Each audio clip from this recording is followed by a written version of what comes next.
तुकडेबंदी कायद्यातील सुधारणा आणि बिनशेती म्हणजेच एनए प्रक्रियेचं सुलभीकरण हा सामान्य नागरिकांसाठी ऐतिहासिक निर्णय असल्याचं प्रतिपादन जिल्ह्याचे पालकमंत्री प्रकाश आंबेडकर यांनी केलंय। जिल्हाधिकारी कार्यालयात महसूल विभागाच्या आढावा बैठकीत त्यांनी ही माहिती दिली।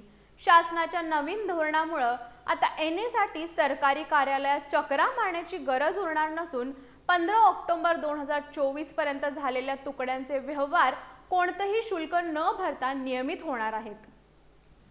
कोल्हापूर जिल्हाधिकारी कार्यालयात महसूल विभागाच्या कामकाजाचा आढावा पालकमंत्री प्रकाश आंबेडकर यांच्या उपस्थितीत घेण्यात आला। यावेळी तुकडेबंदी कायद्यातील सुधारणा आणि बिनशेती प्रक्रियेतील बदलामुळे नागरिकांना मोठा दिलासा मिळणार असल्याचं त्यांनी सांगितलं। पूर्वी शेती जमिनीचे छोटे तुकडे करण्यावर निर्बंध असल्यामुळे अनेक व्यवहार इतर हक्कात नोंदवले जात होते, त्यामुळे खरेदीदाराला पूर्ण मालकी हक्क मिळत नव्हता। मात्र शासनाच्या नव्या निर्णयानुसार 15 ऑक्टोबर 2024 पर्यंत झालेल्या तुकड्यांचे व्यवहार कोणतेही शुल्क न भरता नियमित करण्यात येणार आहेत। तसंच शेती जमिनीवर घर बांधण्यासाठी आवश्यक असलेली बिनशेती अर्थात एनए प्रक्रिया ही सुलभ करण्यात आली आहे।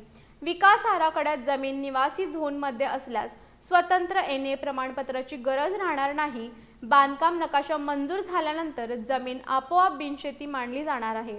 या निर्णयामुळे गुंठेवारीतील घरांना बँक कर्ज मिळणं सुलभ होणार असून जमीन व्यवहारात पारदर्शकता वाढणार आहे। तसेच अनधिकृत वस्त्यांना रस्ते, ड्रेनेज आणि इतर मूलभूत सुविधा देण्याचा मार्गही मोकळा होणार आहे।